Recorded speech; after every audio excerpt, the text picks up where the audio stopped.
Ces 3 cuves de la Sofib Huileries ont une capacité de 250 tonnes chacune. Cela fait quelque temps que leurs contenus n'ont pas bougé du fait de la mévente constatée dans le secteur de l'huilerie. Le secteur fait face à la concurrence déloyale d'importateurs qui écoulent leurs produits à des prix imbattables, autour de 8 000 francs CFA le bidon de 20 litres, contre 13 500 pour les huiles locales. Depuis mai 2018, le constat dans les entrepôts de la Sofib est tout aussi amer. 48 000 bidons invendus, une valeur de plus de 600 millions de francs CFA. Jusqu'à présent, nous n'arrivons pas à écouler notre stock. Ça équivaut à une valeur monétaire de 648 millions. Et si rien n'est fait, ce n'est pas du tout intéressant. Il y a une soixantaine d'emplois permanents et plus de 120 emplois temporaires qui sont menacés. À l'huilerie Nakam, environ 28 000 bidons dorment dans les entrepôts et cela représente plus de 350 millions de nos francs.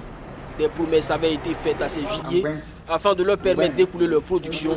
Jusque-là, la matérialisation se fait à tout. Aujourd'hui, les huiliers demandent à l'État de supprimer la TVA sur la graine pour leur permettre de rester compétitifs. Puisque si par exemple moi je suis en train de vendre mon huile aujourd'hui à 11 000, quand vous prenez 18% de 11 000, c'est comme si je vends mon huile à 8 500. Mais je ne peux pas vendre à 8 500, autrement dit, il faut que je paye les taxes aux impôts. L'État peut faire quelque chose de façon conjoncturelle, comme ils ont supprimé la TVA sur, comment dirais-je, les tourteaux, ils peuvent supprimer la TVA sur l'huile. Ça veut dire que ça revient à dire que de supprimer la TVA sur la graine, même si c'est de façon temporaire, pour nous permettre de vendre le stock invendu et peut-être restaurer après.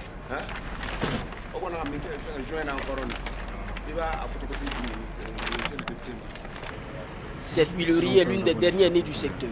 À peine une année qu'elle est fonctionnelle et déjà elle est sur la corde raide.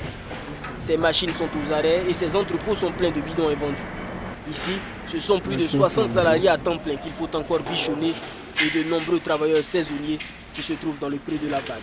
Depuis le début de la campagne, on n'a pratiquement pas vendu. Depuis le début de la campagne 2017-2018.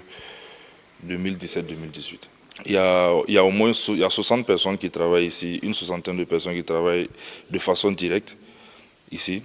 Et de façon indirecte, ça fait quand même une centaine. Donc on ne peut pas fermer les portes. Vous voyez, actuellement, nous ne sommes pas en train de travailler. Mais on ne peut pas fermer les portes et puis ne pas les payer par mois parce qu'ils ont des familles aussi à nourrir, tout et tout. Donc voilà, maintenant c'est devenu le sociable. La SN Citec est la doyenne des huileries de Bobo-Dioulasso. La mévente n'a que faire du droit d'aînesse. Elle a aussi pris ses quartiers chez cette pionnière du secteur.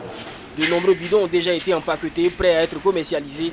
Malheureusement, ils ne pourront pas encore quitter les palettes.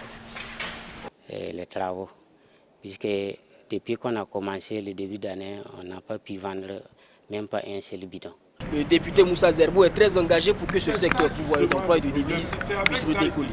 Il exhorte le gouvernement au respect de ses engagements pour la préservation de ces industries. Je sais que le Premier ministre a pris l'engagement ferme de faire en sorte que dans nos administrations, nos cantines scolaires et j'en passe doivent consommer les huiles qui sont produites chez nous. Et lorsque nous constatons que ces propos-là ne sont pas suivis d'action, il y a lieu vraiment de l'interpeller et interpeller le ministre du Commerce pour qu'il puisse tenir parole par rapport à ce qu'il a dit.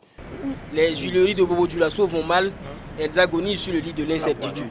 Le temps presse, il faut lui administrer les bons soins si l'on souhaite encore qu'elle sorte de cet état comateux pour participer au développement du pays.